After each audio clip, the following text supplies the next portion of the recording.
మరి వాక్యంలోనికి వెళ్ళకముందు మనం ప్రార్థన చేసుకుందాం. అందరు కూడా మోకరించాలి. చేతనైనంత వారు కూడా అందరు కూడా మోకరించి కళ్ళు మూసుకున్నట్టయితే మనం ప్రార్థన చేసుకుందాం. పరిశుద్ధుడవైన మా కన్న తండ్రి, మహోన్నతుడానికి స్తుతులు చెల్లిస్తున్నాం. గత వారం అంతా మమ్మల్ని కాచి కాపాడి ప్రభు దినమున పునరుత్థాన దినమున నీ మందిరంలో చేర్చిన తండ్రి, ఉదయం నుంచి పాటల చేత నిన్ను స్తుతించుటకు నా తండ్రి, కీర్తించుటకు, ఆరాధించుటకు, ఆరాధన వర్తమానంలో కూడా మీరు మాతో మాట్లాడుతూ వస్తున్న దేవ మీకు వందనాలు చెల్లిస్తున్నాం తండ్రి. కొద్ది సమయం నీ వాక్యం ధ్యానించడానికి నా తండ్రి మీరు ఇచ్చిన మంచి సమయానికి దేవ మీకు వందనాలు.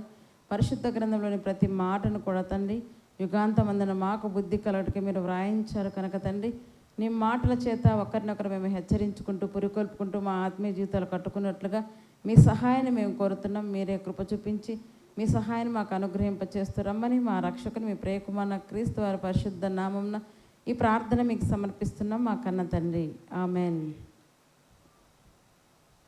మరొకసారి కూడా మీకు అందరికీ వందనాలు చెల్లిస్తున్నాం. ఇందాక దైవజనుడు చెప్పినట్టుగా హెబ్రీ 10:32లో మనం ఏ పోరాటం చూసుకున్నాం? గొప్ప పోరాటము కదా. హెబ్రీ 10:32లో మనం ఏ పోరాటం చూసుకున్నాం? గొప్ప పోరాటము. మనిషి బ్రతికే ఒక పోరాటం, అవునా? మనిషి బ్రతికే ఒక పోరాటం. ఈ జీవన పోరాటంలో మనిషి ఎంతగానో పోరాడుతున్నాడు.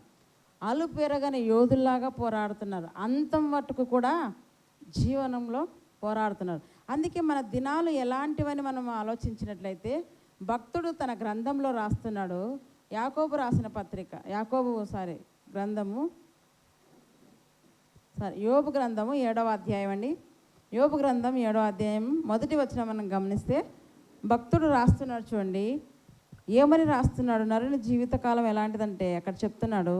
మొదటి వచనం, భూమి మీద నరుల కాలము యుద్ధకాలము కాదా? భూమి మీద నరులు జీవించేటువంటి ఆ జీవితకాలం ఎలాంటిదంట? యుద్ధకాలము కాదా? ప్రశ్నిస్తున్నాడు. భూమి మీద నరులు జీవించు ఈ జీవితకాలం ఎలాంటిదంట? యుద్ధకాలం. అంటే యుద్ధంలో ఏముంటుంది? పోరాటం. యుద్ధంలో ఏముంటుంది? పోరాటం. మనిషి జీవితం కూడా పుట్టినప్పటి నుంచి చచ్చేంత వరకు ఏమంట? పోరాడుతూనే ఉండాలి, పోరాడుతూనే ఉండాలి, పోరాడుతూనే ఉండాలి.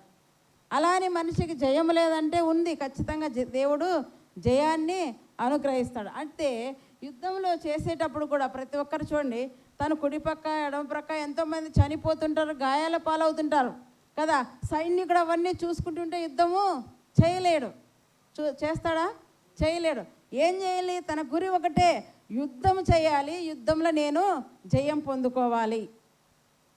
ఆ సైనికుని గురి ఒకటే, ఏంటి? నేను యుద్ధం చేయాలి.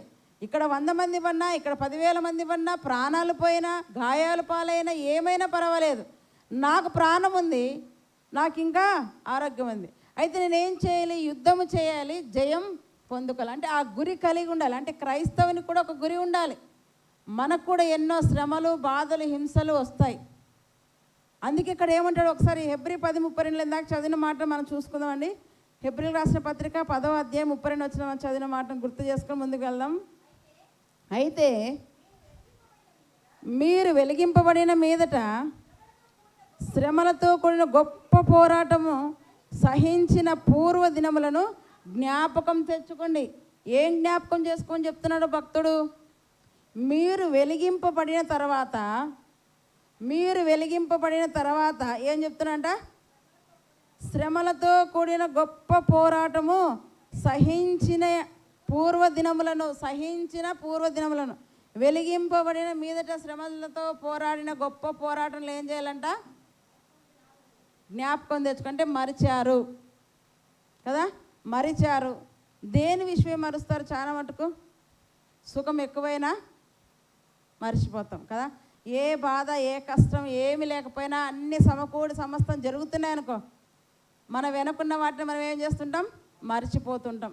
పూర్వదినంలో ఏ స్థితిలో నుంచి వచ్చామో అది కూడా మర్చిపోతున్నాం. అందుకే ఇక్కడ భక్తుడు ఏం చెప్తున్నాడు చూడండి, మనం గమనించినట్లయితే మరొకసారి మాట చదువుకుందాం. అయితే మీరు వెలిగింపబడిన మీదట శ్రమలతో కూడిన గొప్ప పోరాటం సహించిన పూర్వదినములను జ్ఞాపకము తెచ్చుకోండి. ఒక విధముగా చూస్తే మీరు నిందలను ఏం పడ్డారంట?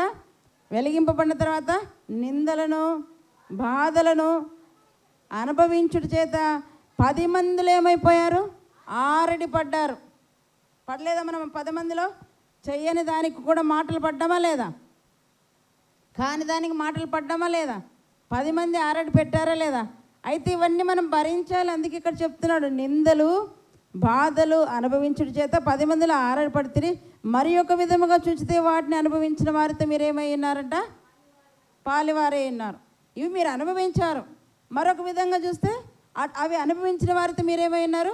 పాలి భాగస్థులై ఉన్నారు అని ఇక్కడ చెబుతూ ఇంకేమంటున్నాడు? కిందకు వచ్చేసినట్లయితే, ఏలైనగా మీరు ఖైదులో ఉన్న వారిని కరుణించి మీకు మరి శ్రేష్టమైనదియు స్థిరమైనదినైనా స్వాస్థ్యం ఉన్నదని ఎరగాలి. ఇది మెయిన్. మన గురి ఏమై ఉండాలి? క్రైస్తవుల గురి ఏమై ఉండాలి? క్రైస్తవుల గురి ఏమై ఉండాలి? గురి అంటే ఏమనుకుంటారేమో, యుద్ధం చేసే సైనికుని గురి లక్ష్యం ఏంటి? అది గెలవాలి, గెలవాలి. క్రైస్తవుని గురి ఏంటి? పరలోకం వెళ్ళాలి. నీ గురి అంతా, నిరీక్షణ అంతా దేని మీద ఉండాలి? నేను పరలోకం చేరాలి. నేను ఈ జీవన పోరాటంలో ఉన్నాను, విశ్వాస పోరాటంలో ఉన్నాను. ఈ పోరాటంలో ఎలాగైనా సరే గెలిచి పరలోకం ఎలాంటిదంట?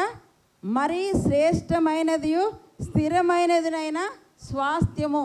ఎలాంటిదంటే పరలోకం శ్రేష్టమైనది, స్థిరమైనది. భూమి స్థిరమైనదా? భూమి ఎలా ఉంది? శూన్యంలో వ్రేలాడుతుంది. భూమి శూన్యంలో వ్రేలాడుతుంది. దీనికి అంతం ఉంది. కనబడే దాని అన్నీ కూడా అంతమైపోతాయి. ఆకాశం గతించిపోతుంది, భూమి గతించిపోతుంది, అందులోని సమస్తము గతించిపోతుంది. కంటికి కనబడేదే స్థిరం. పరలోకం మీ కంటికి కనబడుతుందా? కనబడదు. కానీ ఉందని నమ్మాలి, నిరీక్షణ ఉంచాలి. అందుకే ఇక్కడ చెప్తున్నాడు, అది ఎలాంటిదంటే పరలోకము మీకు మరీ శ్రేష్టమైనది స్థిరమైనదినైన స్వాస్థ్యం ఉన్నదని ఎరిగి మీ ఆస్తి కోల్పోవటకు సంతోషముగా ఒప్పుకొంటిరి. ఎవరు ఒప్పుకున్నారండి? భక్తులు, మనం కాదు. మనం ఛార్జీలు లెక్కేసుకుంటాం కదా. సంఘానికి రావాలంటే ఈ వారం ఇంత ఖర్చు అవుతుంది, 4 పోతే ఇంత ఖర్చు అవుతుంది. అవసరమా?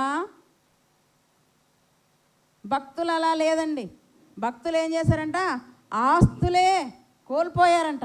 కనీసం మనం 100 రూపాయలు కోల్పోం దేవుని దగ్గరికి రావాలంటే.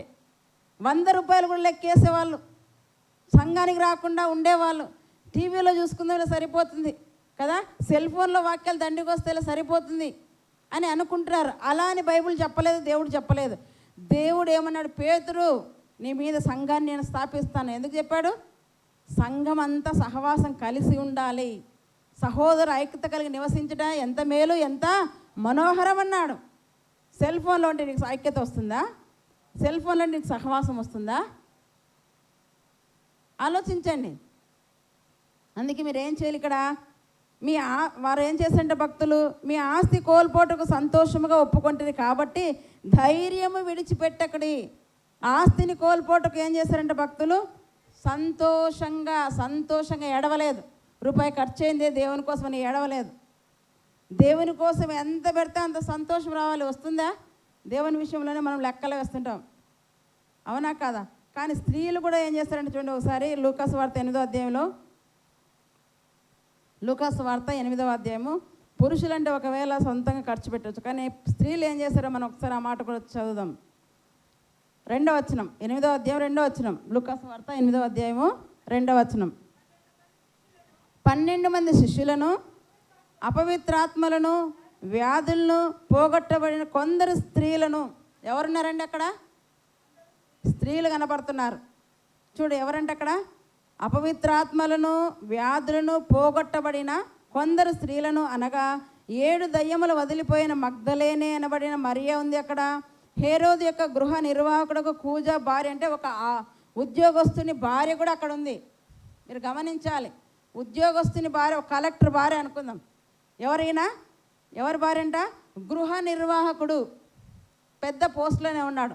గృహ నిర్వాహకుని యొక్క భార్య కూడా ఉంది. యోహన్నయ్య, సూజన్నయ్య ఆయనతో కూడా ఉండరు. వీరును ఇతరులు అనేకులను ఏం చేశారు? వాళ్ళందరూ ప్రభు వెళ్తున్నాడు అనేక గ్రామాలకు, పట్టణాలకు సువార్త ప్రకటించడానికి. ఆయనతో పాటు స్త్రీలు ఉన్నారు. కదా, వాళ్ళ రోగాలు బాగైన వాళ్ళు ఉన్నారు, దయ్యాలు వెలగొట్టబడిన స్త్రీలు ఉన్నారు, ఆఫీసర్స్ భార్య కూడా ఉంది అక్కడ, ఆఫీసర్స్ భార్యలు కూడా అక్కడ ఉన్నారండి. అయితే వీళ్ళందరూ ప్రభువుని వెంబడిస్తున్నారు. ఎలా వెంబడిస్తున్నారంట? తమకు కలిగిన ఆస్తితో వారికి ఉపచారం చేయుచు ఏం చేశారంటండి? అక్కడ ఏం చూసుకున్నాం? ఆస్తిని కోల్పోవటకు సంతోషముగా వాళ్ళు ఒప్పుకున్నట్టుగా మనం చూస్తున్నాం. ఇక్కడ ఏం చేస్తారంటే వీళ్ళందరూ ఆస్తితో, తమకు కలిగిన ఆస్తితో, యేసు వెంట పోతే యేసు కూడబెట్టలేదు వీరి కోసం, యేసుకే ఆయన అనుచరులకే వీళ్ళు ఏం చేస్తారంట? వీళ్ళకున్న ఆస్తితో ఉపచారం చేశారంటండి. ఆస్తితో ఉపచారం. మనం సంఘాలకు రావాలంటే లెక్కలేస్తున్నామేమో కదా, లాభాలు చూస్తున్నామేమో, జాగ్రత్త. అలా ఉంటే నీకు పరలోకం అనేది రాదు. నీ కోసం పరలోకాన్ని విడిచిపెట్టి భూమి మీదకి దిగి వచ్చాడు ప్రభు అయిన యేసయ్య. ఆయన సమస్తాన్ని విడిచిపెట్టాడు, సమస్తాన్ని కోల్పోటుకి ఇష్టపడ్డాడు. దేవునితో సమానత్వంగా ఉండబట్టే ఆ భాగ్యాన్ని కూడా ఆయన విడిచిపెట్టుకున్నాడు. ఆ సింహాసనాన్ని విడిచిపెట్టాడు. ఎవరి కోసం? మనందరి కోసం. రిక్తునిగా ఈ భూమి మీదకి ఆయన వచ్చాడు. వచ్చి ఏం చేశాడు? ఆయన కూడా మన కోసము ప్రాణం పెట్టి తిరిగి లేచాడు. అయితే భక్తుడు చెప్తున్నాడు, తిమోతికి రాసిన మొదటి పత్రిక, హెబ్రీ పత్రికలో మనం ఏ పోరాటం చూసుకున్నామంట? గొప్ప పోరాటం చూసుకున్నాం. తిమోతి రాసిన 2వ పత్రికలో మనం చూసుకున్నట్లయితే అపోస్తలుడైన పౌలు తిమోతికి రాసినటువంటి 2వ పత్రిక, ఆయన ఒక పోరాటం గురించి అక్కడ మనకు చెబుతున్నాడు. చూడండి, 4వ అధ్యాయం 7వ వచనం. మంచి పోరాటము. ఏ పోరాటం అండి? మంచి పోరాటం. అక్కడ ఏ పోరాటం చూసుకున్నాం? గొప్ప పోరాటం. ఇక్కడ మంచి పోరాటము. మంచి పోరాటం. చెడు పోరాటం కూడా ఉంటుందా? ఉంటుంది. అందుకే చెప్పాడు ఆయన మంచి పోరాటం. అంటే ప్రభు కోసం తను బ్రతికిన ఆ విధానాన్ని కదా, ఆ జీవిత దినాలన్నీ జ్ఞాపకం చేసుకొని ఏం చెప్తున్నంట, ఇదంతా కూడా ఎలాంటి పోరాటం? మంచి పోరాటం. మన కోసం మనం బ్రతుకుతామే, మన కోసం మనం జీవిస్తామే, దాన్ని మంచి పోరాటం అన్నారు. మన బిడ్డల కోసం, మన కోసం మనం కష్టపడి కూడబెట్టుకోవడానికి రాత్రి పగలు అలుపెరగక పరిగెత్తు సంపాదిస్తుంటామే, దాన్ని మంచి పోరాటం అన్నారు. మంచి పోరాటం అంటే ఏందో తెలుసా? క్రీస్తు నిమిత్తం. క్రీస్తు నిమిత్తం. అందుకే ఇక్కడ ఏం చెప్తున్నాడు? అపోస్తులైన పౌలు తనకు కలిగినంత సమస్తాన్ని నష్టపరుచుకున్నాడు, పెంటతో సమానంగా ఎంచుకున్నాడు. అనేక చోట్లకు వెళ్ళి ఆయన సువార్తను ప్రకటిస్తూ, సంఘాలని స్థాపిస్తూ కదా, మరి విశ్వాసుల్ని పత్రికల ద్వారా బలపరుస్తూ, ఇన్ని విధాలుగా ఆయన ప్రయాసపడి ఈ ప్రయాసను అంతటిని కలిపి ఒక మాటతో చెప్పేశాడు. దాన్ని ఏంటంట? మంచి పోరాటం అన్నాడు. ఈ ప్రయాసాన్ని అంతటిని ఏమన్నాడు? మంచి పోరాటం నేను పోరాడాను. అందుకే ఇక్కడ ఏమంటాడు? చదువుదాం. మంచి పోరాటం పోరాడి తిని నా పరుగు కడముట్టించి తిని. పోరాటంలో ఏముంటాయి? సేద తీరడం ఉంటుందా? పోరాటంలో రెస్ట్ తీసుకోవడం ఉంటుందా? సేద తీరడం ఉంటుందా? సుఖపడడం ఉంటుందా? అర్థమవుతుందా మీకు? పోరాటంలో రెస్ట్ ఉండదు, సేద తీరడం ఉండదు, సుఖపడడం ఉండదు, పరుగో పరుగు. అవునా? అందుకే ఆయన ఏమంటాడు? నా పరుగు కడముట్టించి తిని. ఏమంటాడు ఆయన? నా పరుగు కడముట్టించి తిని. ఈనాడు మనం ఆలోచన చేస్తే సమాజంలో కూడా ప్రజలందరూ కూడా పరిగెడుతున్నారండి. ప్రజలందరూ కూడా, మీరు రోడ్లను చూడండి, ఖాళీ ఉండవు కదా. రోడ్లు ఖాళీ ఉండవు, బస్సులు ఖాళీ ఉండవు, ట్రైన్లు ఖాళీ ఉండవు, ఏరోప్లేన్లు ఖాళీ ఉండవు, హాస్పిటల్ ఖాళీ ఉండవు, హోటళ్ళు ఖాళీ ఉండవు, ఏ షాపింగ్ మాల్ చూసినా కూడా ఖాళీ ఉండదు. అందరూ పరుగు. దేనికోసం పరిగెడుతున్నారో తెలియదు. ధనాన్ని సంపాదించడానికి కొంతమంది పరిగెడుతున్నారు, ఉద్యోగాలను సంపాదించడానికి కొంతమంది పరిగెడుతున్నారు, కుటుంబాలు పోషించుకోవడానికి కొంతమంది పరిగెడుతుంటే, మరి సమాజంలో మనం గమనిస్తే రకరకాల పరుగులు మనకు కనపడుతున్నాయి. దేవుని కోసం పరిగెత్తిన వాడిని ఎవరైనా మనం చూసామా? ఈరోజు ఆదివారం పరుగున నేను వెళ్ళాలి, పరుగున పనులు ముగించుకోవాలి, పరుగున సంఘంలో నేను కనపడాలని ఎవరైనా ఉంటున్నామా? అన్నిటికీ పరిగెడుతున్నాం, అన్నిటికీ పోరాడుతున్నాం, అన్నిటికీ పరిగెడుతున్నాం. కానీ దేవుని దగ్గరకు వచ్చేసరికి నీరసించిపోతున్నారు. ప్రజలు ఎలా తయారైనండి? దేవుని దగ్గరకు వచ్చేసరికి ఏమొచ్చేస్తుంది? నీరసం వచ్చేస్తుంది. కారణం, నీరసం ఎప్పుడు వస్తుందండి? ఇష్టం లేనప్పుడే. అవునా? నీరసం మనిషికి ఎప్పుడు వస్తుంది? తను చేసే పని తనకిష్టం లేనప్పుడు కదా, తను వెళ్ళే చోటు తనకిష్టం లేనప్పుడు అప్పుడు నీరసం వస్తుంది. బలవంతంగా పుష్ చేస్తే ఎవరైనా ఏదో వెళ్ళాలంటే వెళ్ళాలి, చేయాలంటే చేస్తారు, అంతవరకే. అదే ఇష్టం ఉంటే ఎవరైనా మనకు చెప్తారా? ఎవ్వరు కూడా మనకు చెప్పాల్సిన అవసరం లేదు. మనమే పరుగు పరుగున ఆత్రాత్రంగా అన్ని సిద్ధపరచుకొని అన్ని సమకూర్చుకొని వెళ్తాం, అది ఇష్టమైంది కనుక. అంటే ఇక్కడ మనము దేవుని మందిరం పట్ల మనకు శ్రద్ధ లేదు, ఆసక్తి లేదు కనుక మనం ఏం చేస్తున్నాం? పరుగున వెళ్ళడం లేదు. ఆయన మాటలు వినడానికి పరుగున వెళ్ళడం లేదు అసలు. ఆయన ఎందుకంటే ఆయన అంటే ఇష్టం లేదు మనకి. పెదవులతో ప్రేమిస్తున్నాను ప్రభు అంటున్నాం, హృదయం మాత్రం ఏముందంటే ఆయనకు దూరముగా ఉంది. దేవుడు హృదయాన్ని చూస్తున్నాడు, పై వేషాన్ని ఆయన చూడడు. ఆయన ఏం చూస్తున్నాడంట? నీ హృదయాన్ని చూస్తున్నాడు. ఈయన ఏం చేస్తున్నాడు? ఈయన ఏం చెప్తాడంట? నా పరుగు కడముట్టించి తిని విశ్వాసాన్ని నేను కాపాడుకుంటుని, ఇక మీదట నా కొరకు ఏముందంట? నీతి కిరీటం. నువ్వు చెప్పగలవా ధైర్యంగా? నా కోసం దేవుడు నీతి కిరీటం, అతిశయ కిరీటం, జీవ కిరీటం కదా. కడ వరకు నమ్మకంగా ఉంటే ప్రకటనలో ఏమన్నాడు? జీవ కిరీటాన్ని ఇస్తానన్నాడండి. ఇక్కడ ఈయనేమంటాడంట? నీతి కిరీటం నా కొరకు ఉంచబడి ఉన్నది. ఎలా చూడగలిగాడు? నిరీక్షణతో. నేను పోరాడింది, నా పరుగు సమస్తము దేవుని కోసమే. అందుకే ధైర్యంగా నేను చెబుతున్నాను, నా కోసం దేవుడు ఏముంచాడంట?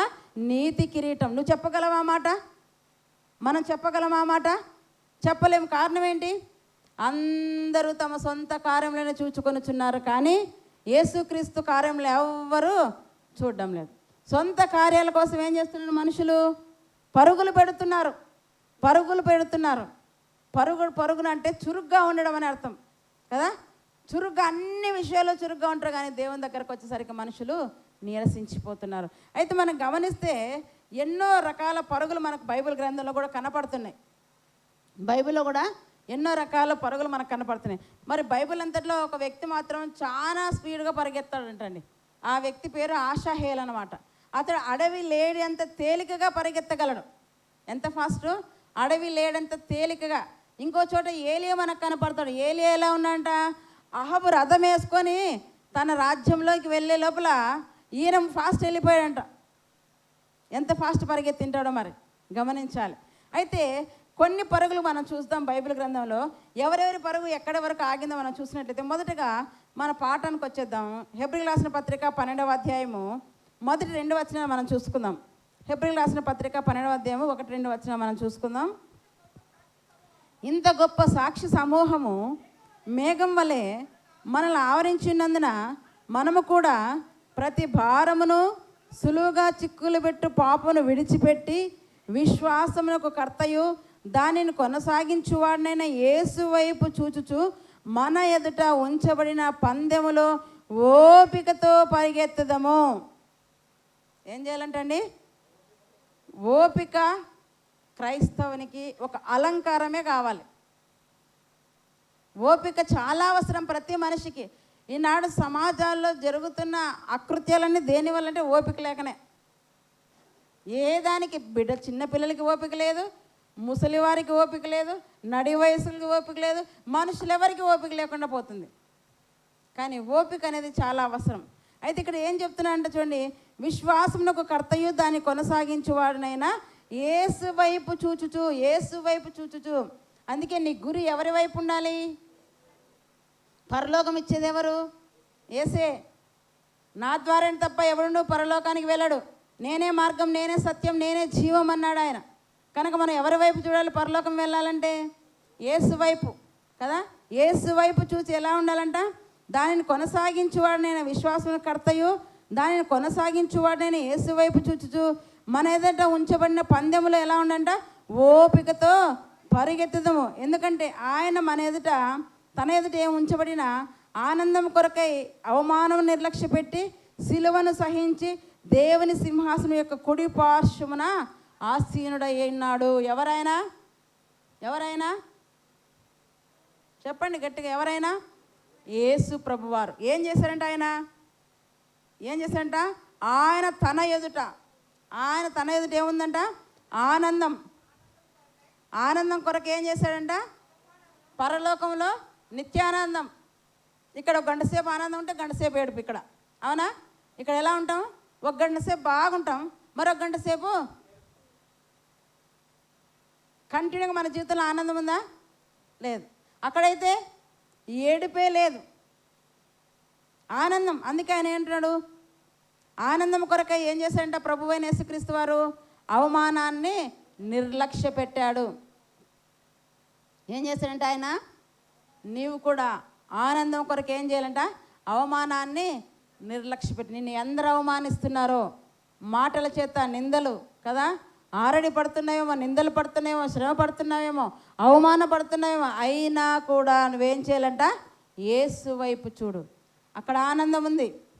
ఆ ఆనందం కోసం వెతుకులాడు, ఆ ఆనందం కోసం పరిగెత్తు, ఓపిక కలిగి ఉండు. అందుకే ఇక్కడ ఏం చెప్తున్నాడు? ఆనందం కొరకే ఏం చేస్తాడంట?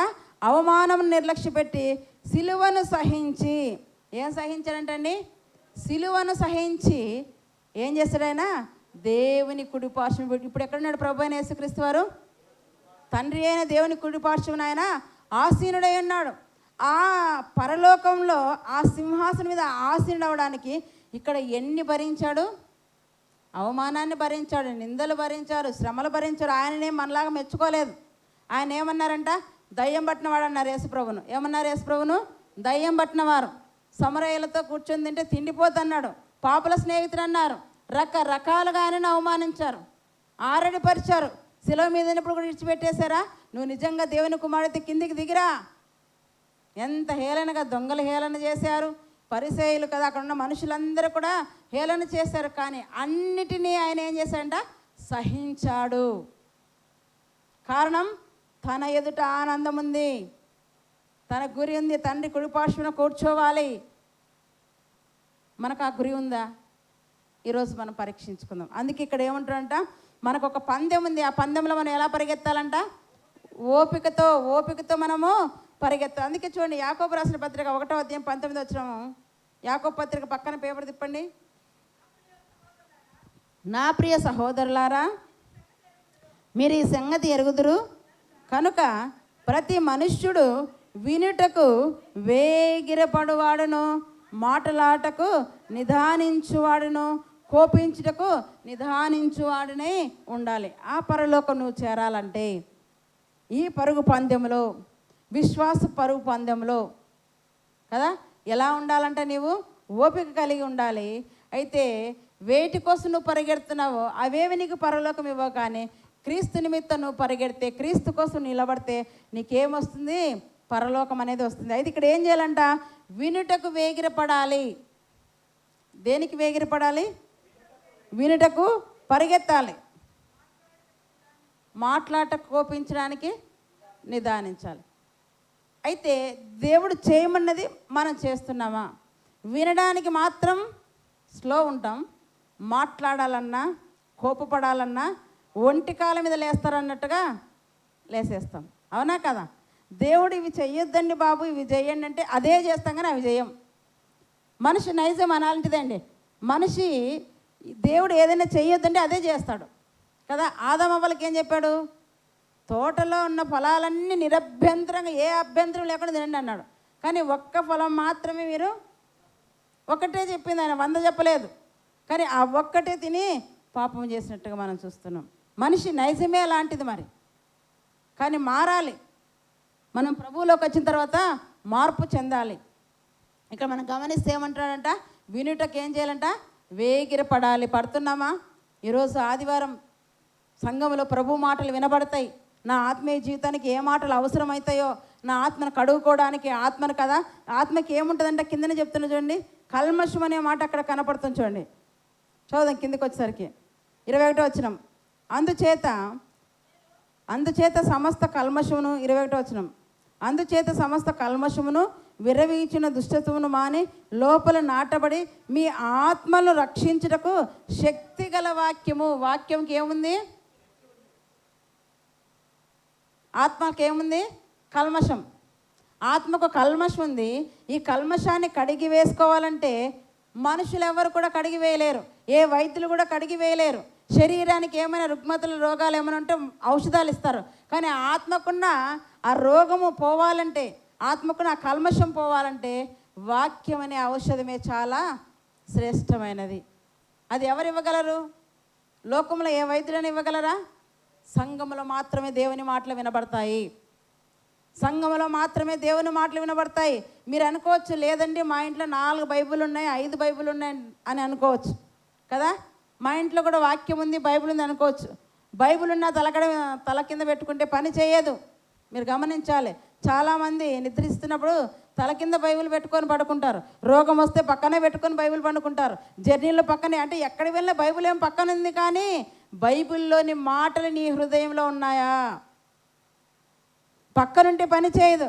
జ్వరం వచ్చింది, డాక్టర్ దగ్గరికి వెళ్ళావు, మాత్ర ఇచ్చాడు, మెడిసిన్ ఇచ్చాడు, దాన్ని తెచ్చుకున్నావు, పక్కన పెట్టుకున్నావు. మొదటి రోజు జ్వరం తగ్గలేదు, రెండో రోజు తగ్గలేదు, మూడో రోజు తగ్గలేదు. ఇలా కాదని ఆ మాత్రలు తీసుకుని డాక్టర్ దగ్గర పోయి ఆ మాత్రలు ఆయన మొగాన్ని విసిరేసి, ఇవేమన్నా పని చేసాయా, నాకు జ్వరమే తగ్గలేదు అన్నాం అనుకోండి, వెంటనే డాక్టర్ ఏం చేస్తాడు? చెంప చెల్లు అనిపిస్తాడు ఒక మాట, అవునా లేదా? చెల్లు అనేటట్టు ఒక గేటు కొట్టి, ఇవి నేను నీకు వేసుకోమన్నాను, పొద్దున ఒకటి, మధ్యాహ్నం ఒకటి, రాత్రి ఒకటి వేసుకోమన్నా, నువ్వు వేసుకోకుండా జ్వరం తగ్గలేదంటే తప్పేవరిది? రేపు ప్రభు కూడా అదే చేస్తాడు. వాక్యం ఇంట్లో ఉంటే కాదు, గోడల మీద ఉంటే కాదు, వాక్యం నీ హృదయంలో ఉండాలి, అప్పుడే అది పని చేస్తుంది, అవునా కదా? శక్తి గల వాక్యం. వాక్యానికి ఏముంది? శక్తి.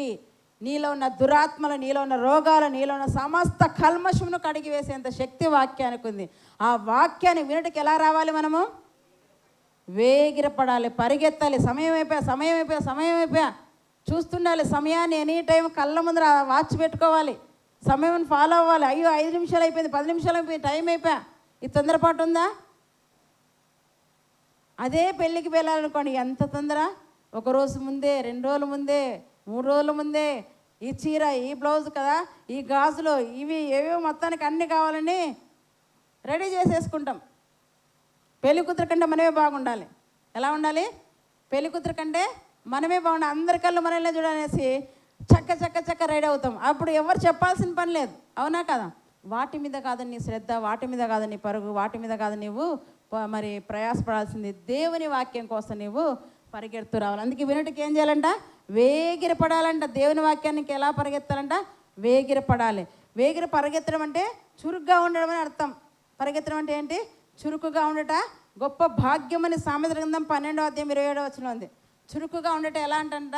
గొప్ప భాగ్యం. అందుకే హెబ్రీ స్త్రీలు ఎలా ఉన్నారంట? హెబ్రీ స్త్రీలు ఎలా ఉన్నారంట? మంత్రస్థానాలు పొయ్యే లోపల ప్రసవించేవారంట. రాజు అడుగుతున్నాడు, ఏంటి మీరు వారికి పుట్టిన మగపిల్లని చంపలేదంటే మంత్రస్థానం చెప్తున్నారు, హెబ్రీ స్త్రీలు చురుకైన వారు, మేము వెళ్ళేసరికి వాళ్ళు ప్రసవిస్తున్నారు, దాచిపెట్టేస్తున్నారు, ఎవరిని మేము చంపగలం అంటున్నారు. చూడండి, అలా చురుకుగా ఉండాలి. క్రైస్తవులు అంటేనే ఎలా ఉండాలి? చురుకుగా. సోమరితనం వద్దు క్రైస్తవులకి. సోమరిది అపవాద లక్షణం. అది సోమరితనం అనేది అపవాది లక్షణం. దేవుని విషయంలో ఎలా ఉండాలంట? చురుకుగా, అంటే అన్నిట్లో చురుగ్గా ఉంటారు. మళ్ళీ క్రైస్తవులు ఒక్క దేవుని మాటలు వినడానికి, దేవుని దగ్గర రావడానికి మాత్రమే సోమరితనము అవలంబిస్తారు. కనుక అది మంచిది కాదు, తీసివేసుకుందాం. ఇంకో భక్తుని మనం గమనిస్తే ఆదికాండం 18వ అధ్యాయం మనం చూసుకుందామండి. ఆదికాండం 18వ అధ్యాయం. ఈయన వయసు వచ్చేసి 99 సంవత్సరాలు. మీకు అందరికీ తెలుసు ఆదికాండం అనగానే.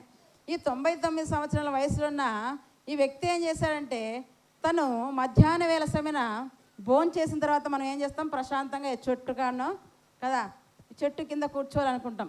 ఇక్కడ ఆయన కూడా ఏం చేస్తాడో చూడండి. 18వ అధ్యాయము 2-3 వచనాలు చదువుకుందాం. అతడు కన్నులెత్తి చూచినప్పుడు 3 మనుషులు అతని ఎదుట నిలబడి ఉండిరి. అంతకుముందు ఏం జరిగిందంటే, మరియు మమ్రే దగ్గరనున్న సింధూర వనంలో అబ్రహాం ఏం చేశాడంట? ఎండవేళ గుడారపు ద్వారమందు కూర్చుని ఉన్నప్పుడు యెహోవా అతనికి కనబడను. ఎండవేళ ఎక్కడున్నాడు ఆయన? తన గుడారం దగ్గర కదా, ఒక చెట్టు కింద ఆయన కూర్చున్నాడు. అప్పుడు ఏం జరిగిందంట? యెహోవా అతనికి కనపడి అతడు కనులెత్తి చూచినప్పుడు 3 మనుష్యులు అతని ఎదుట నిలబడ్డారంటని. 3 మనుషులు అతని ఎదుట నిలబడి ఉండిరి. అతడు వారిని చూచి గుడారపు వాకిటి నుండి వారిని ఎదుర్కొనుటకు పరిగెత్తి, ఎంతండి? 3 మనుషులు అంత దూరం నిలబడ్డారు. గుడారపు వాకిట ఎదురుకు అంత దూరం నిలబడ్డారు. వాళ్ళే వస్తారులే, ఆకలి అయితే దప్పికైతే అనుకోలేదు. ఏం చేశాడంట? సంస్కారవంతుల లక్షణం ఏంటంటే, ఇంటికి ఎవరైనా పెద్దవారు వస్తే టక్కున లేచి నిలబడతారు కదా. పూర్వమైతే కొత్తవారు బంధువులు ఎవరైనా వచ్చినా సరే వెంటనే లేచి వారికి కాలు కడుక్కోమని నీళ్ళు ఇచ్చేవాళ్ళు. అది సంస్కారం. ఈనాడు అది కనుమరుగైపోయింది. చూద్దామన్నా లేదు కదా. కనీసం ఇంటికి వచ్చిన వారికి గౌరవ మర్యాదలు కూడా ఏమీ లేవు. కూర్చోమనరు, నీళ్ళు ఇవ్వరు, ఏమీ లేదు అసలు.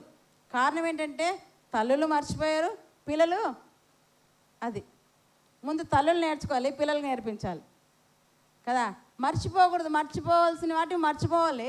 కానీ మర్చిపోవద్దని అయినా జ్ఞాపకం చేసుకుంటే అవి మర్చిపోతున్నాం. పనికి మాలేటివన్నీ కూడా మన మైండ్లో పెట్టుకుంటున్నాం. వదిలేద్దాం. ఈరోజు ఈయన ఏం చేశాడంట, 99 ఏళ్ళ వయసులో ఉన్నటువంటి వ్యక్తి ఎంత చురుగ్గా ఉన్నాడో, ఎంత ఫాస్ట్గా ఉన్నాడో చూడ. మనం గమనిస్తే ఏంటంట, అతడు వారిని చూచి గుడారపు వాకిటి నుండి వారిని ఎదుర్కొనుటకు పరిగెత్తుకుంటూ పోయాడంటండి. దావీదు తాతను అక్కడ పరిగెత్తామన్నాం, పరిగెత్తాడా? తాత వయసు మహా అంటే 70, 72, 75 నాకు తెలియదు. కానీ పరిగెత్తి తాత అంత దూరం ఇటు నుంచి ఆ వాకిట్లో కంటే పరిగెత్తగలడా? పరిగెత్తలేడు. కానీ ఈయన వయసు 99 సంవత్సరములు. 99 సంవత్సరాల వయసున్న అబ్రహాము పరిగెత్తాడంటే, పరిగెత్తి ఏం చేసిండ, సాష్టాంగ పడ్డాడు. చూడండి, నేల మట్టుకు వంగాడు. మరి ఎట్లా నమస్కారం? మన వాళ్ళు వందనాలన్నా కూడా వందనాలు చెప్పడం, వందనాలంటే ఇటు తలకాయ ఊపుతారు, అదేం ఫ్యాషన్ కదా. ఎదుటి వ్యక్తి వందనాలు చెప్తే, ఇక్కడ కూడా దైవజనుడు పిల్లలు కూడా పాటలు నిలబడినప్పుడు వందనాలండి సంఘానికి అంటారు. ఊరుకుంటారు, మాకు కాదులే ఎవరికన్నట్ల. వందనానికి, నమస్కారానికి ప్రతి నమస్కారమే సంస్కారం. ఇది నేర్చుకోండి. ప్రతిది నేర్చుకుంటేనే వస్తుంది. ఏది కూడా ఊరికి అది నేర్చుకోండి. వందనమని ఎవరైనా చెప్తే చేతులు ఖాళీగా లేనప్పుడు అంటే అయిపోయి పర్వాలేదు. చేతులు ఖాళీగా ఉన్నా కూడా అంటారు తలక. అది ఏంటో మరి ఫ్యాషన్ నాకు అర్థం కాలేదు. మారండి, మార్చుకోండి, నేర్చుకోండి కదా. ఎవరైనా సరే సంఘ బిడ్డలు కూడా ఎక్కడైనా కనపడినప్పుడు, క్రైస్తవులు ఎవరైనా సరే, సంఘ బిడ్డలు కాదు క్రైస్తవులు ఎవరైనా మనకు కనపడితే మనమే ముందు వారికి ఏం చేయాలి? అంతే. వాళ్ళు మా సంఘమా, ఇంకో డినామినేషన్, ఆడేమన్నా మనకు అవసరం లేదు. నీకు దేవుడు ఏం చెప్పాడు? క్రైస్తవుడు కదా, సహోదరులు ఏం చేయాలంటే ఒకరికొకరు వందనాలు చెప్పుకోండి అన్నాడు. ఈయన ఏం చేస్తున్నాడు? నా బంధువు కాదు, నా స్నేహితుడు గారు, ఎవరో కొత్త వ్యక్తులు, వారికి అది నేను సాష్టాంగపడాలి అనుకోలేదు. ఆయన నేల మట్టుకు వంగి ఏం చేస్తాడంట, పరిగెత్తడమే కష్టం కానీ పరిగెత్తాడు. పరిగెత్తి మళ్ళీ ఏం చేస్తుంటా, నేల మట్టుకు వంగి వారికి నమస్కారం చేస్తున్నాడు. కనుక మనం ఏం నేర్చుకోవాలి? సంస్కారం నేర్చుకోవాలి, వందనాలు చెప్పాలి. పిల్లలు, పెద్దలు ఎవరైనా సరే, పిల్లలు ముఖ్యంగా పిల్లలకు చెప్తున్నాడు. ఇక్కడంతా పిల్లలు ఉన్నారు, చిన్నపిల్లలు. మీరందరూ కూడా పెద్దలు ఎవరైనా కనపడితే వెంటనే వారికి ఏం చేయాలి? ఏం చేయాలి? గట్టి చెప్పాలి. ఏం చేయాలి? యేసు డల్గా ఉండొద్దండి, చురుగ్గా ఉండండి కదా. పిల్లలందరూ కూడా ఏం నేర్చుకోవాలి? వందనాలు చెప్పేది నేర్చుకోవాలి. పెద్దవారిని, ముసలివారు అందరికి కూడా వందనాలు. వారు చూడకపోయినా వారి దగ్గరికి వెళ్ళి వందనాలు అంకుల్, వందనాలు అంటే అని చెప్పడం నేర్చుకోవాలి. అది మంచిది, మీకు ఆశీర్వాదం. నువ్వు అలా చెప్పినప్పుడు ఆ ఎదుటి వ్యక్తి నీకైనా పెద్దవాడైతే వాళ్ళు మంచి మనసుతో, అబ్బాయి పిల్లోడు ఎప్పుడు కనపడినా నాకు వందనాలు చెప్తాడే, దేవుడి బిడ్డను దీవించునుగాక అన్నప్పుడు వారి దీవెన మీకు ఫలిస్తుంది. అది మీరు గుర్తుపెట్టుకుని, వారి దీవెన ఫలిస్తుంది. ఇక్కడ ఏం చేశాడంటే అబ్రహాము పరిగెత్తుకుంటూ వెళ్ళి ఏం చేశాడంటే వారికి సాష్టాంగ నమస్కారం చేసి వారికి ఆతిథ్యం ఇచ్చి పరుగున కదా, మరి అక్కడికి వెళ్తున్నాడు, ఇక్కడికి వెళ్తున్నాడు, పరుగున వారికి ఏం చేస్తాడంట, ఆతిథ్యం చేసినట్టుగా మనము గమనిస్తున్నాం. ఏమిచ్చాడండి పరిగెత్తుకుంటూ ఆయన? ఆతిథ్యము చాడు. ఆతిథ్యం ఇచ్చే విషయంలో కూడా ఎలా ఉండకూడదు? మనము నిర్లక్ష్యంగా ఉండకూడదు. ఎలా ఉండాలి? ఆతిథ్యం చేయ మరొకడి ఆజ్ఞ. మరొకడి అంటే ఆజ్ఞ. ఆతిథ్యం చేయ మరువద్దండి. కానీ ఏం చేస్తున్నారు నేడు సమాజం? మర్చిపోతున్నారు. సమాజంగా కూడటం మానుకొనకొడి ఆజ్ఞ, మర్చిపోతున్నాం కదా. సంఘముగా కూడటం మానుకోవద్దండి. సమాజ కూటములకు కదా మీరు కూడండి అంటే ఏం చేస్తున్నాం? కుటుంబ ప్రార్థనలో పెట్టుకోం. కుటుంబ ప్రార్థన కావాలని అడిగేవారు ఒక్కరైనా కనపడతారేమని ఆలోచన చేస్తా, ఒక్కరు కూడా కనపడరు. బర్త్డేలు అంటారా, మేము చేసుకుంటాం, మీరేం మాకు అవసరం లేదు, మీ బ్లెస్సింగ్స్ అనుకుంటారు. చాలామంది ఈ కాలం అలా తయారైపోయినారు. మరి విశ్వాసులందరూ కూడా బర్త్డేలకు పెద్దవారిని పిలిపించి వారి చేత బ్లెస్సింగ్స్ ఇప్పిస్తే మా పిల్లల జీవితాలు బాగుంటాయని ఆలోచన లేదు. ఒక ప్రార్థన పెట్టించుకుందాం, ఆ మంచి మాటలు మనం విందాం, మన పక్కన నలుగురికి వినిపిద్దామనే ఆలోచన లేదు. కుటుంబ ప్రార్థనలు పెట్టుకోరు, ఏమీ చేయరండి మనుషులు. ఊకే ఆదివారం వస్తున్నాం వింటున్నాం, ఇది కాదు, అన్నీ చేయాలి. ప్రతి విషయంలో ఏం చేయాలి? శుక్రవారం మీరు రాలేదు, ఏం చేయాలంట? దేవునికి కృతజ్ఞతాస్తుతులు మీరు చెల్లించాలి. అది మంచిది అంటున్నాడు, అది ఒప్పిదమని అంటున్నాడు. మరి ఎందుకు అవి చేయడం లేదు? మంచి పనులు చేసేది మర్చిపోయినట్టున్నారు నేడు సమాజంలో మనుషులందరూ కూడా. చెడు పనులు చేయడానికి పరిగెడుతున్నారు, కానీ మంచి పనులు చేయడానికి మాత్రం ఆలస్యం చేస్తున్నారు, ఆగుతున్నారు, ఆలోచిస్తున్నారు, లెక్కలు వేసుకుంటున్నారు ఇట్లా. దయచేసి అలా చేయొద్దండి ఎప్పుడు కూడా. దేవుని విషయంలో మీరు ఎప్పుడు కూడా లెక్కలేయద్దండి. నువ్వు లెక్కలేస్తే నీ విషయంలో కూడా దేవుడు లెక్కలేస్తాడు. ఈమె నా కోసం ఇంత లెక్కలేస్తుంది, నేను ఇద్దనా వద్దా? దేవుడు కూడా అంతే సేమ్. మనుష్యుడు ఏది విత్తితే అదే కోస్తాడు కనుక జాగ్రత్త. రెండోది ఏంటంటే, ఆయన పరిగెత్తుకుంటే ఏం చేస్తాడంటే అబ్రహాము గారు ఆతిథ్యం ఇచ్చినట్టుగా మనం చూస్తున్నాం. ఇంకొక వ్యక్తిని కూడా మనం చూస్తున్నట్లయితే ఇదే ఆదికాండం 24వ అధ్యాయము ఆదికాండం 24వ అధ్యాయము 17 నుంచి 19 వచనాలు. మనకి ఈ సందర్భం తెలుసండి.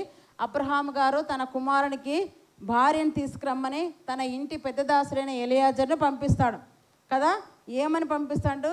అక్కడికి వెళ్ళి, ఇక్కడున్న వారు కనాను స్త్రీలు నా కుమారునికి వద్దు, కానీ నా తండ్రి ఇంటి వారు మంచి విశ్వాసమైన భార్యను నా కుమారునికి భార్యగా తీసుకుని రావాలని ఎవరిని పంపిస్తాడంట? తన ఇంట పెద్ద దాసుడైన ఎలియాజర్ను పంపిస్తాడు. ఎలియాజర్ ప్రయాణం కట్టుకున్నాడు. ఆయనతో పనివారిని, ఒంటెలను, బంగారు అన్నీ తీసుకొని ప్రయాణం చేశాడు. ప్రయాణంలో ఆయన వెళ్తున్నాడు.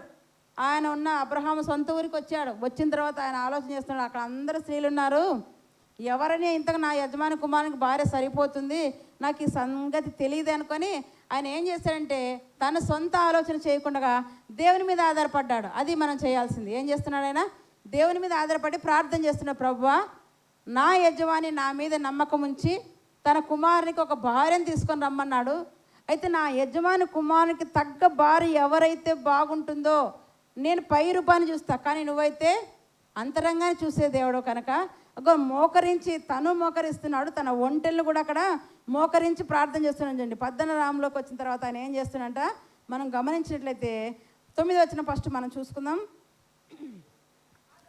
ఆ దాసుడు తన యజమానుడుగా అబ్రహాము తొడ కింద తన చేయి పెట్టి ఈ సంగతి విషయమే ప్రయాణం చేసెను. అతడు తన యజమాని ఒంటెల్లో 10 ఒంటెలను, తన యజమాని ఆస్తిలో శ్రేష్టమైన నానా విధములకు వస్తువులను తీసుకొని పోయాను. అతడు లేచి అరంనహరాయంలోనున్న నాహోరు పట్టణం చేరి సాయంకాలం ముందు స్త్రీలు నీళ్లు చేదుకొని వేలకు ఆ ఊరి బయట నీళ్ళ బావి వద్ద తన ఒంటెలను మోకరింప చేసి ఇట్లనెను, నా యజమానుడు అబ్రహాము దేవుడైన యెహోవా, నేను వచ్చిన కార్యము త్వరలో సఫలము చేసి. ఏం చేస్తున్నాడు ఆయన? అక్కడికి వచ్చి ఆ బావి దగ్గర ఉన్న స్త్రీలందరినీ చూసి సెలక్షన్ చేయలేదు. ఆయన ఏం చేస్తున్నాడు? ఫస్ట్ ప్రేయర్ చేస్తున్నాడు. ఏమంట? దేవుని సహాయాన్ని కోరుతున్నాడు. అందుకేంటే నా యజమానుడుగా అబ్రహాము దేవుడైన యెహోవా, నేను వచ్చిన కార్యం ఏం చేయాలంట? త్వరలో సఫలం చేసి నా యజమానుడుగా అబ్రహాము మీద అనుగ్రహం చూపుము, చిత్తగించుము. నేను ఈ నీళ్ళ ఊట యొద్ద నిలుచున్నాను.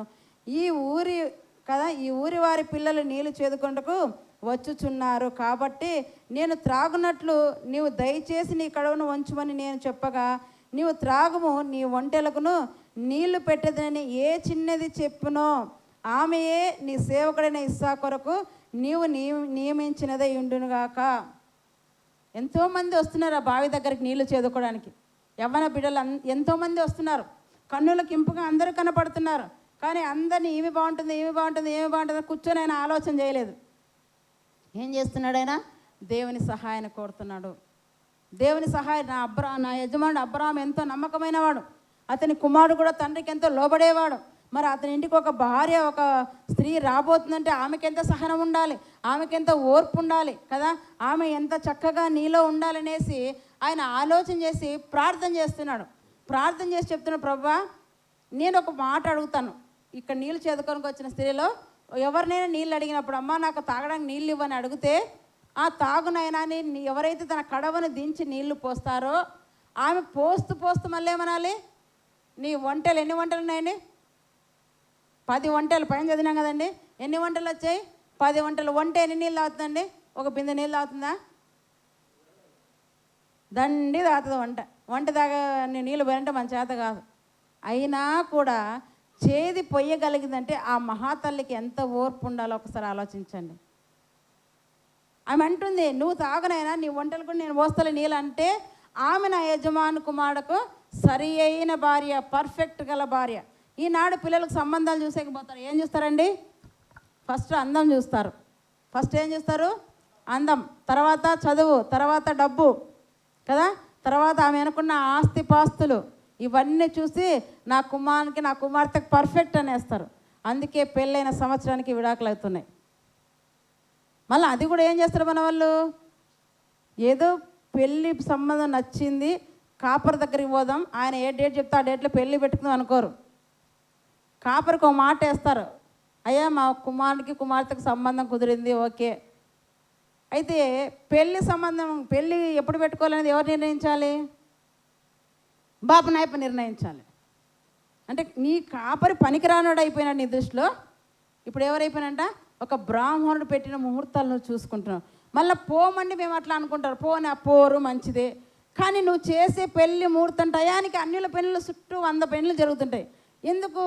నువ్వు పోయిండవు, కానీ ఏం చేస్తుంటావు, ఈ ముహూర్తానికి అన్ని చోట పెళ్ళిళ్ళు జరుగుతుంటే ఇది బ్రహ్మ ముహూర్తము కదా, కరెక్ట్ ముహూర్తం అనుకున్నావు కనుక నువ్వు ఆలోచన చేసి అదే ముహూర్తం పెడుతున్నావు.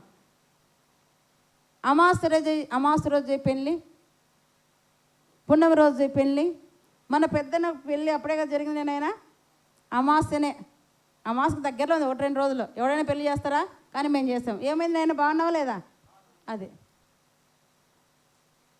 మనము ముహూర్తాలు, ఆచారాలు, పద్ధతులు ఇవేవి మనం చూడకూడదండి. ఎందుకంటే పాపం పాస్టర్కి ఏమీ తెలియదు కనుక ఎక్కడికి పోతున్నారు, ఇంకో చోటికి వెళ్ళిపోతున్నారు. అక్కడ అడిగొచ్చి అయ్యగారు ఈ డేటే రాయండి అయ్యగారు కదా, ఈ ముహూర్తం పెట్టాలి అయ్యగారు. వద్దులేమ్మా, ఈ నెలలో బాగుంది, రేపు నెల ఎందుకంటే లేదు ఆ నెలలో అయితే చాలా ముహూర్తాలు ఉన్నాయి, ఆ నెలలో ఆ డేట్కి చాలా పెళ్ళిళ్ళు కూడా ఉన్నాయంటారు. పోనీ అదే ముహూర్తానికి అదే డేట్కి పెళ్ళిళ్ళు చేస్తే మన భాషలో మధ్యాహ్నం తిరగకూడనే విడాకులు అనుకుంటాం కదా. గొడవలు, సమస్యలు, కొట్లాట్లు కారణం ఏంటి? నీవు దేవుని ముందు పెట్టడం లేదు, దైవజనుని యొక్క ఆలోచన నువ్వు తీసుకోవడం లేదు. ఇక్కడ ఏం చేశాడు? ఫస్ట్ దేవుని ముందు పెట్టాడు. నాయన నా యజమాని నన్ను నా మీద నమ్మకంతో ఇక్కడ పంపించాడు. నా నమ్మకం కాదు, నా ఆలోచన కాదు, నాయన నీ ఆలోచనే స్థిరం. అయితే నేను వచ్చాను ఇక్కడ ఆయన సెలక్షన్ చేయడానికి. నాకు తెలియదు, నేను పై రూపాన్ని చూడగలను, కానీ నీవైతే కరెక్ట్గా ఫిక్స్ చేయగలవు కదా. దేవుడు ఎవరెవరికి ఎవరిని సెట్ చేయాలో ఆయనకు ముందే తెలుసు. అందుకే ఇక్కడ ఏం చేస్తున్నాడు ఆయన, అలా అని ప్రార్థన చేసిన వెంటనే ఎవరు వచ్చారంట?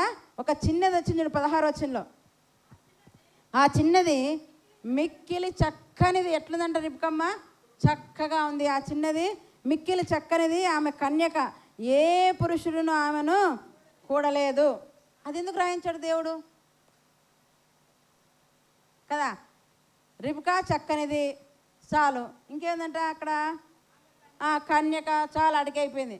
ఏ పురుషుడు కూడా లేదంటే మాటలో ఎంత బాగుందో ఆలోచించండి. ఈనాడు పర్ఫెక్ట్గా ఉన్న వాళ్ళు ఎవరైనా ఉన్నారా? గర్ల్ ఫ్రెండ్స్ అంటారు, బాయ్ ఫ్రెండ్స్ అంటారు, చట్టాపట్టాలు వేసుకొని తిరుగుతారు, అన్నీ అయిపోయింటాయి కదా, అన్ని టచింగ్లు అన్నీ మొత్తం అన్నీ అయిపోయి మళ్ళీ ఫ్రెష్గా పెళ్ళి కావాలని కోరుతుంటారు. ఎవరున్నారండి ఇంత పర్ఫెక్ట్గా? దేవుడు రాయించాడు ఆమె విషయంలో ఏమంట, ఏ పురుషుడు కూడా అంట. ఎంత చక్కగా రాయించాడో చూడండి దేవుడు. ఈనాడు అలాంటి వారిని భూతద్దం పెట్టుకొని చూసినా కూడా కనపడరండి. అలాంటి స్త్రీలను భూతద్దం పెట్టి చూసినా కూడా కనపడరు. అన్ని కల్తీనే. ఎలా ఉన్నాయంట? స్త్రీలు కల్తీనే, పురుషులు కల్తీనే, యవ్వనం వివాహం కాకముందే అన్నీ అయిపోయింటాయి. దరిద్రం. ఆమె గురించి ఎంత చక్కగా దేవుడు గ్రంథంలో రాయించారు చూడండి. ప్రతి స్త్రీ కానీ ప్రతి పురుషుడు కానీ నా కన్యత్వాన్ని నేను ఎంతో జాగ్రత్తగా కాపాడుకోవాలి. నేను చేసుకోబోయే పురుషునికే లేదా నేను చేసుకోబోయే స్త్రీకే నా కన్యత్వాన్ని నేను అప్పగించుకోవాలి, పాడు చేసుకోకూడదు అనుకోవాలి ప్రతి ఒక్కరు కూడా. కానీ అలా ఉన్నారా? స్కూల్ లెవెల్ నుంచే కదా. మొన్ననే మనం ఒక కేసు విన్నాం. స్కూల్ పిల్లలు 5వ క్లాస్ పాపను 8వ క్లాస్ పిల్లలు అంట. చూడండి ఎట్లా ఉందో సమాజం, ఎలా తయారైపోతుందో. కారణం ఏంటి? ఎవ్వరికి దేవుని భయం లేదు. అందుకే సమాజం భ్రష్టు పట్టిపోతున్నది. ఎవ్వరికి భయం లేదు. ఆమె ఎలా ఉందంట? చూడడానికి చక్కగా ఉందంట, కన్యకంట. ఏ పురుషుడిని కూడా ఆమెను కూడలేదు. ఎంత బాగా రాయించాడు దేవుడు. ఏ పురుషుని కూడా ఆమెను కూడలేదు. ఆమె ఆ బావిలోనికి దిగిపోయి కడవను నీళ్లతో నింపుకొని ఎక్కిరాగా ఆ సేవకుడు ఆమెను ఎదుర్కొంటకు పరిగెత్తి ఏం చేశాడు? సేవకుడు కూడా ఏమంట? పరిగెత్తడం. మన కాన్సెప్ట్ ఏంటి? పరిగెత్తాలి. ఏ పరుగులో ఉండాలి మనము? విశ్వాస పరుగులో ఉండాలి కదా. మంచి పోరాటం పోరాడాలి, గొప్ప పోరాటం పోరాడాలి కదా. యేసు వైపు చూచి మనం పరిగెత్తాలి. విశ్వాస పోరాటంలో మనం ఉంటున్నాం, ఆ పరుగు పందెంలో మనం ఉంటున్నాం. ఆ పరుగు పందెంలో ఎవరి వైపు చూడాలి? యేసు వైపు చూడాలి. ఈ పోరాటంలో గొప్ప పోరాటం, మంచి పోరాటం మనం పోరాడాలి. ఇక్కడ ఈయన కూడా ఏం చేస్తున్నాడు? ఎలియాజరు ఆమె బావిలోకి దిగి నీళ్లు చేదుకొని పైకి వచ్చినప్పుడు పరిగెత్తుకుంటూ పోయాడండి ఆమె దగ్గరికి. పరిగెత్తుకుంటూ పోయి ఏం చేశాడు చూడండి, ఆ సేవకుడు ఆమె ఎదుర్కొన్నట్టు పరిగెత్తి, నీ కడవలో నీళ్లు కొంచెం దయచేసి నన్ను త్రాగనిమ్మని అడిగాను. ఏమడిగాడు? ఆయన దేవునితో ఏమని మనవి చేశాడు? ప్రభువా, నేను ఒక స్త్రీ దగ్గరికి వెళ్తా అంటే పరీక్ష పెట్టాలనుకున్నా. అందులో ఏ స్త్రీ అయితే పాస్ అవుతుందో ఆమెనే నా యజమాని కుమారుడికి భార్య అన్నట్టుగా ఆయన ఏమడుగుతాడు? అమ్మ, దాహానికి నీళ్ళు అడిగినప్పుడు ఏం చేస్తుంది చూడండి, నీ కడవలో నీళ్ళు కొంచెం దయచేసి నన్ను త్రాగనిమ్మని అడిగాను. అందుకు ఆమె, అయ్యా త్రాగమని చెప్పి త్వరగా త్వరగా త్వరగా ఏం చేస్తుందంట, తన కడవను చేతి మీదకి దించుకొని అతనికి దాహం ఇచ్చాను. ఇచ్చిన తర్వాత మళ్ళీ ఏం చేస్తుంది? మరియు ఆమె అతనికి దాహం ఇచ్చిన తరువాత ఏం చేస్తుంట, నీ ఒంటెలు త్రాగుమట్టుకు వాటికి నీళ్లు చేదిపోదునని చెప్పాను. అడిగినాడైనా, అమ్మ నాకు దాహం ఇచ్చావు, ధన్యురాలు తల్లి కదా, ధన్యవాదాలు, నా ఒంటెలు కూడా నేను నీళ్ళు ఇమ్మని అడిగాడా? ఆయన ఏం ప్రార్థన చేశాడు? అది నేను అడుగుతాను ఆయన నీళ్ళు దాహమైంది ఇమ్మని, నాకు ఇచ్చిన తర్వాత ఆ స్త్రీ మళ్ళీ నా ఒంటెల విషయమే ఆలోచిస్తుంది, ఆ స్త్రీనే నా యజమాని భార్య అంటే ఆ ప్రార్థన ఇప్పుడు ఏమన్నాడు? దేవుడు విన్నాడు. ఈమె కూడా ఒంటలకు నీళ్లు పోయాలని ప్రేరేపణ ఎవరు పుట్టించారు? చూడండి, అంటే ఎందుకు 10 ఒంటలకు నీళ్ళు పోయాలంటే అది సామాన్యమైన పని కాదు. అది బావిలో దిగి ఎక్కి రావాలి. ఎన్ని నీళ్ళు తాగుతాయి ఆలోచన చేయండి. అంటే ఎంత ఓర్పు, ఎంత సహనం, ఎంత దయాహృదయం యజమానుని భార్యకు ఉండవలసిన లక్షణాలన్నీ కూడా ఆయన కనిపెడుతున్నాడు. ఎంత సాత్వికం కదా, అందుకే ఇవన్నీ కూడా మనిషిలో కలిగి ఉండాలి. అవి ఏం చేస్తుంటా, నువ్వు తాగు, నీ వంటలు కూడా నేను పోస్తాను అనుకున్నాగానే వెంటనే ఏం చేస్తుంటాడు ఆయన? అందుకు ఆమె 18వ వచనం, అయ్యా త్రాగమని చెప్పి త్వరగా తన కడవను చేతి మీద దించుకొని అతనికి దాహం ఇచ్చాను. మరియు ఆమె అతనికి దాహం ఇచ్చిన తర్వాత, నీ ఒంటెలు త్రాగుమట్టుకు వాటికి నీళ్ళు నీ చేదు పోయేదని చెప్పి త్వరగా గాడిలో తన కడవ కుమ్మరించి తిరిగి చేదుటకు ఆ బావికి పరిగెత్తుకొని. అందరూ పరిగెత్తడం ఏముందండి, మనమే పరిగెత్తడం లేదు. చూడండి, చదివిన వారందరూ ఏం చేస్తున్నారండి? మన వాళ్ళు వినేటట్లేరు ఎక్కడ. చదివిన వారందరూ ఏం చేస్తున్నారు? అబ్రాహాం పరిగెత్తాడు, ఎలియాజరు పరిగెత్తాడు కదా. ఇక్కడ రెబెక్కమ్మ కూడా పరిగెడుతుంది. వెంటనే ఆ తొట్టి ఉంటుంది అక్కడ బావి అక్కడ, ఆ తొట్లో పోసేసి మళ్ళీ పరిగెత్తుకుంటూ పోతుంది. బావిలోకి దిగిపోయి నీళ్ళు వేస్తుంది. చూడండి, పరిగెత్తుతున్నారు. మనకు అది రావాలి మైండ్లోకి. ఈరోజు కాన్సెప్ట్ ఏంటంటే అది. నేను ఒక టాపిక్ చెప్పండి, ఖచ్చితంగా అందులోనే మీరు ఉండాలి. పక్కకి వెళ్ళినా కూడా ఏం చేయాలి? మనం కూడా పరిగెత్తాలి. మన వాళ్ళు పరిగెత్తారు.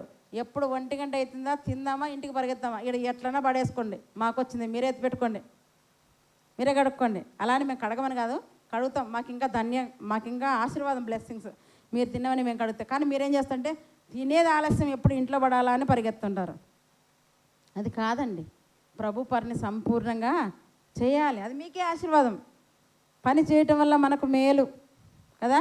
అది ఇక్కడ మనం గమనిస్తే ఉంది చూడండి. ఆమె ఏం చేసిందంట, త్వరగా గాడిలో తన కడవను కుమ్మరించి తిరిగి చేదుటకు ఆ బావికి పరిగెత్తుకొని పోయే అతని ఒంటెలన్నిటికీ నీళ్లు చేదిపోసిన ఆ మనుషుడు ఆమెను తేరి చూచి తన ప్రయాణమును దేవుడు ఏం చేశాడంట, యెహోవా సఫలం చేసినో లేదో అని తెలుసుకోవాలని ఊరుకుండేను. ఒంటెలు త్రాగుట అయిన తర్వాత ఆ మనుషుడు ఏం చేశాడు, ఆమెకు 6 తులం ఎత్తుగల బంగారు ముక్కు కమ్మిని, ఆమె చేతులకు 10 తులం ఎత్తుగల 2 బంగారపు కడియములు తీసి, నీవు ఎవరి కుమార్తెడగా, అప్పుడు ఆమె చెప్తుంది కదా, నాతో చెప్పుము, నీ తండ్రి ఇంట మేము ఈ రాత్రి బస చేయటకు స్థలం ఉన్నదని అడిగిన. అందుకు ఆమె అంటుంది, నేను నాహోరు మిల్కాన్ కనిన కుమారుడకు బెతుయేలు కుమార్తె. ఈ నాహోరు ఎవరు? ఆదికాండం 12వ అధ్యాయానికి వచ్చేద్దాం. ఆదికాండం 11వ అధ్యాయంలో మనం చూసుకుంటే 28వ వచనం చూసుకుందాం. 27 నుంచి. తెరాహు వంశావళి ఇది. తెరాహు అబ్రామును నాహోరును. ఇక్కడ ఎవరు వచ్చారండి? ఎవరు వచ్చారు? రిబ్కా ఎవరి కుమార్తె అంట? నాహోరు కుమారు యొక్క కుమార్తె. అంటే ఎవరు ఇప్పుడు? అబ్రహాము తమ్ముడో లేదా సోదరుడో. అయితే మొత్తానికి ఆ వంశంలో కలుసుకున్నాడు ఈయన, ఆ వంశంలో బిడ్డను చూసాడు. అందుకే అంటున్నాడు, అమ్మ నువ్వు ఎవరి కుమార్తె అనగానే వెంటనే ఏం చెప్తుంది ఆమె? నేను నాహోరునకు మిల్కాకైన కుమారుడకు బెతుయేలు కుమార్తెను. చూడండి, అంటే ఇప్పుడు ఏమైపోయింది? ఆయన వంశంలోకి వచ్చేసాడు కనుక వెంటనే ఆయన ఏం చేస్తాడంట, అక్కడ 26 వచ్చిన చూడండి. ఆ మనుష్యుడు, ఆదికాండం 24:26, ఆ మనుష్యుడు తన తల వంచి యెహోవాకు మ్రొక్కి, అబ్రామును నా యజమాని దేవుడైన యెహోవా స్తుతింపబడునుగాక అని అక్కడ ఏం చేస్తాడంట, దేవునికి కృతజ్ఞతాస్తుతులు చెల్లించేస్తున్నాడు. వెంటనే ఏం చేస్తాడంట, నేను వచ్చిన కార్యం దేవుడు సఫలం చేశాడు. నేను అనుకున్న ఈమె ఎవరు? అబ్రహాము తమ్ముని కుమారు యొక్క కుమార్తె. అంటే ఆ వంశంలోకి వచ్చాను, దేవుడు సరైన మార్గం నన్ను తీసుకొచ్చాడు, నేను వచ్చిన కార్యం దేవుడు సఫలం చేశాడని మర్చిపోలేదండి. వెంటనే దేవునికి ఏం చేస్తున్నాడు? ఆయన కృతజ్ఞతాస్తుతులు చెల్లిస్తున్నాడు. మనం మరిచేవారిగా ఉంటున్నామేమో. మన విషయంలో దేవుడు ఎన్ని గొప్ప కార్యాలు, ఘనకార్యాలు చేశాడో వాటన్నిటిని బట్టి మనం కృతజ్ఞతాస్తుతులు చెల్లిస్తున్నామా లేదనేది మనము పరీక్షించుకోవాలి. పరిగెత్తడం మనం చూసాం కదా, ఏం చేయాలంట? మీ యందు ఉంచబడిన పందెంలో మీరు ఏం చేయాలి? పరిగెత్తాలి. విశ్వాస పందెంలో ఓపికతో పరిగెత్తాలి. మన గురి యేసై ఉండాలి, మన లక్ష్యం పరలోకం, మన గమ్యం పరలోకం. ఆయన వైపు చూడాలి. పరిగెత్తి మనం ఏం చేయాలంట? దేవుని పనిలో పరిగెత్తే వారిగా ఉండాలి, కానీ ఇహలోక విషయాల్లో కాదు. అలా నీవు పరిగెత్తి చురుగ్గా ఉంటే అది నీకే ఆశీర్వాదం. అందుకే ఇప్పుడు ఎవరెవరిని మనం చూసుకున్నామండి? ఎవరెవరిని మనం చూసుకున్నాం? అబ్రహామును మనం చూసుకున్నాం, ఎలియాజరును మనం చూసుకున్నాం, రిబ్కాను మనము చూసుకున్నాం కదా. లోకంలో ఎన్నో పరుగులు ఉన్నాయి, కానీ ఏ పరుగులు కూడా గమ్యస్థానాన్ని, లక్ష్యాన్ని చేర్చవు, పరలోకానికి చేర్చవు. క్రీస్తు నందు పడ్డ ప్రయాస ఎప్పటికీ కూడా వ్యర్థము కాదు. నీ పరుగు ఎటువైపు? ప్రభు వైపా? ఆయన మాటలు వినడానికి ఏం చేయాలంట? వేగిరపడాలంట, పరిగెత్తాలంట. నీ ప్రయాణం, నీ పరుగు ఎక్కడ ఉండాలంట? దేవుని వైపు ఉండాలి. ఆయన వైపు నువ్వు పరిగెత్తాలి, ఆయన కోసం పరిగెత్తే వారిగా ఉండాలి. అలా నీవు ఉన్నట్లయితే నీకు ఆశీర్వాదం. ఇంతవరతో పాఠం అయిపోలేదు, నెక్స్ట్ వీక్ మనం ఇంకా కంటిన్యూ చేద్దాం. మీకు ఇంకా చాలా చెప్పాలి. ఇక్కడ ముగ్గురు గురించి నేను తీసుకొచ్చానమాట. సరే, దేవుడి వాక్యం ద్వారా మనందరినీ కూడా దీవించునుగాక. ఆమెన్.